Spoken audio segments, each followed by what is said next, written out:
Hola amigos, bien o no, y saludos desde Medellín, poco más tarde hoy, pero listo. El tema de hoy es poco siguiente con el tema de ayer, diferentes veces, diferentes formas que puede decir que yo voy a llamarte ahorita. Ese es el tema de hoy. So, here we go. Following on from yesterday's topic of different ways to say the same thing and using different phrases to help us communicate that, let's look at a different example. This is to give some other ways we often ask people to contact us, particularly, let's say, people that we haven't seen in a long while. So let's imagine the scene. You're in town, walking through the street, and you suddenly run into someone you haven't seen in a long while.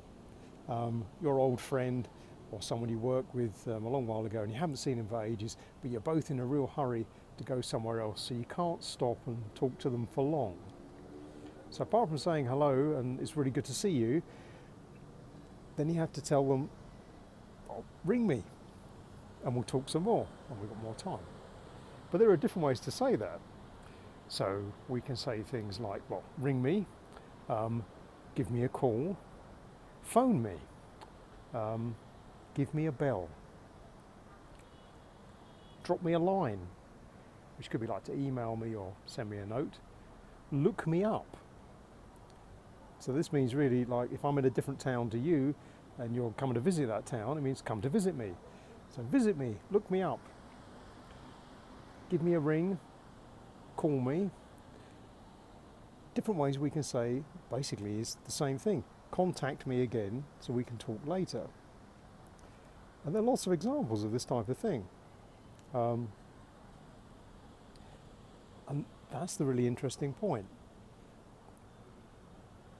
That there can be a fairly basic way to say it, which will be, well, call me later, or ring me. But there are other ways we say it which are not quite so obvious. So, give me a bell. Is that give me a bell? What do you mean? Well, that literally means ring me on the telephone, because the telephone rings, so give me a bell. Funny phrases like that we tend to use. How do we find out about them? Well, this is really where a lot of listening will help a lot. And in some ways, if we watch more films or like TV shows, things like that, you will start to see that more often, because that's really where we see a lot more use of what we would call colloquial language. So it might not be what you get in all of the phrase books, because really for that they would just say, well, call me or ring me. But some of the other phrases are more colloquial.